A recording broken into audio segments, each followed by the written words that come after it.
नमस्कार साथियों, स्वागत है आप सभी का एक बार फिर से एमपी उत्कर्ष यूट्यूब चैनल पर। साथियों, आज हम बात करेंगे एक बहुत ही महत्वपूर्ण टॉपिक के बारे में। भारत के सामान्य परिचय का ये टॉपिक होगा। तो भारत के विभिन्न नाम और भारत के तटों के बारे में आज हम चर्चा करने वाले हैं। तो चलिए शुरू करते हैं। तो सबसे पहले हम बात करते हैं दोस्तों, हमारे प्यारे भारत को किन विभिन्न नामों से जाना जाता है। तो यहाँ पर हमारी हेडिंग क्या हो जाएगी, सबसे पहले भारत के विभिन्न नाम। ध्यान से यहाँ पर देखिए, भारत के विभिन्न नामों पर हम चर्चा करेंगे। हालांकि ये सारे लोगों को लगभग पता होगा, लेकिन फिर भी एक बार इसे हम दोहरा लेते हैं। तो भारत के विभिन्न नामों पर हम चर्चा करेंगे सबसे पहले, सर्वप्रथम। ठीक है, तो हमारे प्यारे भारत को विभिन्न नामों से जाना जाता है। पहले तो आप ये जान लो कि भारत के संविधान में भारत के प्रमुख रूप से कौन से दो नाम मिलते हैं, जो कि आपको पता होगा कि कॉन्स्टिट्यूशन ऑफ इंडिया में, भारत के संविधान में। तो यहां पर मैं लिखता हूं constitution of India, constitution of India, constitution of India. Bharat के संविधान में दोस्तों भारत के दो नाम प्राप्त होते हैं, आप सभी को पता है। हमारे देश को कहा जाता है इंडिया और भारत। तो कभी आपसे पूछा जाए कि हमारे संविधान में हमारे देश के कौन से दो नाम प्राप्त होते हैं, तो आप कहेंगे इंडिया और भारत। ठीक है, ध्यान रखिएगा। लेकिन इसके अलावा भी भारत के बहुत सारे नाम हैं जो कि भारत की संस्कृति की पहचान भी हैं। ठीक है, और यहां पर हम बात करेंगे सबसे पहले भारत की। ठीक है, भारत से ही हम शुरुआत करेंगे।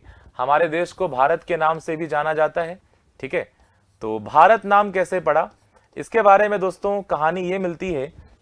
महाकवि कालिदास का नाम तो आप सभी ने सुना होगा। महाकवि कालिदास, जो कि चंद्रगुप्त विक्रमादित्य के नवरत्नों में से एक थे, उन्होंने कई सारे नाटक साहित्य लिखे हैं। उनमें से एक था, आपने सुना होगा, मालविकाग्निमित्रम, विक्रमोर्वशीयम या अभिज्ञान शाकुंतलम। तो अभिज्ञान शाकुंतलम में एक कहानी प्राप्त होती है कि एक आर्य राजा हुआ करते थे जिनका नाम था राजा दुष्यंत, और उनका विवाह हुआ था, ठीक है, शकुंतला से। तो दुष्यंत और शकुंतला के जो पुत्र हुए, ठीक है, जो बालक उन्हें प्राप्त हुआ था, उसका नाम था भरत। आगे चलकर वही बालक चक्रवर्ती सम्राट राजा भरत बने, और उन्हीं के नाम पर हमारे देश का नाम क्या पड़ा है दोस्तों, हमारे देश का नाम पड़ा है भारत। तो यहां पर हम लिख सकते हैं कि राजा भरत के नाम पर हमारे देश का नाम क्या पड़ा है, हमारे देश का नाम पड़ा है भारत। क्लियर। अब दूसरे नाम पर हम चलेंगे दोस्तों। हमारे देश को आप ध्यान रखिएगा, आर्यावर्त भी कहा जाता है। क्या कहा जाता है, आर्यावर्त भी कहा जाता है। तो हमारे देश को आर्यावर्त क्यों कहा जाता है, चर्चा करते हैं। देखिए, आपने इतिहास में पढ़ा होगा सिंधु घाटी सभ्यता, और सिंधु घाटी सभ्यता की जब समाप्ति होती है तब भारत में वैदिक सभ्यता की शुरुआत होती है।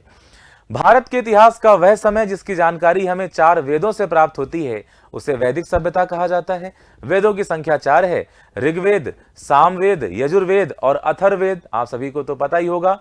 और दोस्तों, यदि आपसे पूछा जाए कि वैदिक सभ्यता के निर्माता कौन थे, तो आप कहेंगे संस्कृत बोलने वाले आर्य। ठीक है, और आर्य जहां पर रहेंगे उनकी भूमि क्या कहलाएगी, कहते हैं कि हमारे मर्यादा पुरुषोत्तम श्री राम भी कौन थे, आर्य थे। तो आर्यों की भूमि क्या कहलाएगी, आर्यावर्त। तो यहां पर हम लिख सकते हैं आर्यों की भूमि। तो आर्यों की भूमि क्या कहलाएगी दोस्तों, आर्यावर्त कहलाएगी। ठीक है, आप पढ़ते हो ना कि आर्य शब्द का मतलब क्या होता है, श्रेष्ठ या कुलीन। ठीक है, तो आर्यों की भूमि क्या कहलाएगी, आर्यावर्त। ठीक है, ये आपको ध्यान में रखना है। इसके अलावा दोस्तों हम चलेंगे अगले नाम की ओर। तो हमारे देश को क्या कहा जाता है, और यहां पर हम बात करेंगे जम्बू द्वीप भी कहा जाता है, जम्बू द्वीप भी कहा जाता है। ठीक है, हमारे देश को जम्बू द्वीप भी कहा जाता है।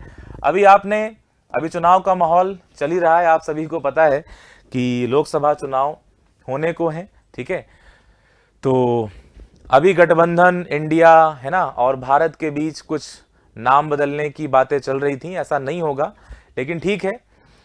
तो हमारे प्रधानमंत्री नरेंद्र मोदी जी ने भी ये बात ट्वीट करके बताई थी कि हमारी जो पहचान है वो वर्ल्ड लेवल पर इंडिया से तो है ही, लेकिन हमारी पहचान भारत भी है। ठीक, क्योंकि ये भारत जो शब्द है वो कहां पर मिलता है, हमारे पुराणों में। हमारे पुराणों में, खासकर विष्णु पुराण में क्या लिखा हुआ है, विष्णु पुराण में दोस्तों एक श्लोक लिखा हुआ है।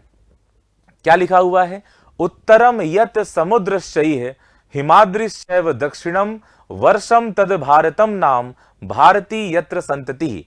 इसका हिंदी में ट्रांसलेशन में कर देता हूं, विशाल महासागर के उत्तर में और विशाल हिमालय के दक्षिण में जो भी जमीन है, जो देश है, वो भारतवर्ष है और यहां की संतानें भारतीय कहलाएंगी। तो जम्बू द्वीप का मतलब ये होता है। ठीक है, तो जम्बू द्वीप का वर्णन कहां मिलता है दोस्तों, पुराणों में प्राप्त होता है, ये आपको ध्यान रखना है। श्लोक एक बार आप देख लेना। ठीक है, एज इट इज मैंने बोल दिया है, उत्तरम यत समुद्रश्चैः हिमाद्रिश्चैव दक्षिणम वर्षम तद भारतम नाम भारती यत्र संतति। ठीक है, इसके बाद दोस्तों अगले नामों की तरफ चलते हैं और ऐतिहासिक दृष्टिकोण से यहां पर हम बात करने वाले हैं। सबसे पहले यहां पर देखो हिंदुस्तान। हिंदुस्तान, अब भारत को हिंदुस्तान नाम एक आप कह सकते हैं कि किताबी भाषा में क्या लिखा होता है कि आक्रमण हुआ था भारत में। कहां से आक्रमण हुआ था, ये आक्रमण हुआ था दोस्तों ईरान से। कहां से हुआ था, ईरान से। आज ईरान में आप देखेंगे तो कम्युनिटी और मेजॉरिटी आपको मुस्लिम्स देखने को मिलेंगी, लेकिन जब भारत में आक्रमण हुआ था तो किसका हुआ था, तब ईरान में पारसी लोग रहते थे, पर्शियंस रहते थे। ठीक है, तो जब ईरानियों का या पर्शियंस का भारत में आक्रमण हुआ, इन्वेजन हुआ, तो उन्हें एक बड़ी सी नदी दिखाई पड़ी, क्योंकि आक्रमण कहां से हुआ था, उत्तर पश्चिम से हुआ था। और जब उत्तर पश्चिम से आक्रमण हुआ साथियों, तो वहां पर एक नदी थी, नदी का नाम क्या था, सिंधु। लेकिन अब उनकी लैंग्वेज हमारी लैंग्वेज से भिन्न थी। वो लोग सा को हा और धा को दा उच्चारण करते थे, तो उन्होंने नदी को नाम क्या दिया, सिंधु नहीं, हिंदू। और हिंदू के साउथ में जितने भी लोग थे उन्हें नाम दे दिया हिंदुस्तानी, और हमारे देश को नाम क्या मिला, हिंदुस्तान। तो हम कह सकते हैं कि ईरानियों ने, या आप पर्शियंस भी कह सकते हो, ईरानियों ने या पर्शियंस ने नाम क्या दिया था दोस्तों, हिंदुस्तान नाम दिया था। ये आपको ध्यान में रखना है। इसके अलावा देखेंगे एक और नाम की चर्चा करेंगे, और ये नाम आप सभी को पता है, फेमस है, इंडिया। ठीक है, अब देखो इंडिया नाम की जो कहानी है साथियों, जो इंडिया नाम की कहानी है वो किस प्रकार से है। इंडिया नाम की जो कहानी है मैं आपको बता देता हूं। देखो, भारत में जो दूसरा आक्रमण था वो हुआ था यूनान से, यानी कि ग्रीस से। जैसे हमारे देश को भारत और इंडिया दोनों कहते हैं, उसी प्रकार यूनान को ग्रीस भी कहते हैं। वहां का शासक कौन था, अलेक्जेंडर, जिसे आप सिकंदर कहते हैं। सिकंदर ने भारत में आक्रमण किया और भारत में एक बहुत ही फेमस बैटल हुई थी, बैटल ऑफ हाइडेस्पीज, यानी कि झेलम या बेतस्ता का युद्ध राजा पोरस से 326 ईसा पूर्व में। ठीक है, खैर उसकी बात हम नहीं करते। लेकिन उसके बाद क्या हुआ, सिकंदर और उसकी सेना वापस चली गई। ठीक है, और फिर बाद में सिकंदर का जो सेनापति था सेल्यूकस निकेटर, वो भारत आया। लेकिन इस बार उसका सामना किससे हुआ, सेल्यूकस निकेटर का सामना होता है दोस्तों चंद्रगुप्त मौर्य से। और चंद्रगुप्त मौर्य ने 305 ईसा पूर्व में सेल्यूकस निकेटर को पराजित कर दिया। काबुल, कांधार, मकरान और हेरात, ये 4 क्षेत्र यूनानियों से, ठीक है, छीन लिए चंद्रगुप्त मौर्य ने। और फिर कहते हैं कि उसकी जो पुत्री थी सेल्यूकस निकेटर की, उससे विवाह भी हो गया था। हेलेना नाम कहीं कहीं पर प्राप्त होता है।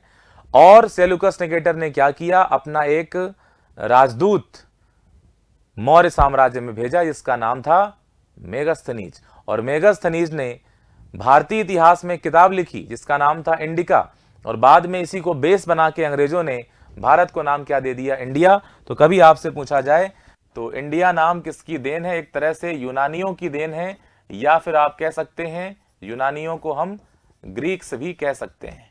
आगे बात समझ में, तो ये आपको ध्यान रखना है। साथियों मैं आपको बता दूं एक बहुत ही महत्वपूर्ण जानकारी, यहां पर ध्यान से देखिए। उत्कर्ष ऐप पर चल रहा है दोस्तों होली हंगामा, और होली हंगामा पर आपको सभी ऑनलाइन कोर्सेज पर 90% तक का डिस्काउंट प्राप्त हो सकता है। लेकिन ध्यान रखना है 3 महीने की एक्स्ट्रा वैलिडिटी भी आपको प्राप्त होगी। और ये ऑफर कब तक है, 28 मार्च तक रहेगा।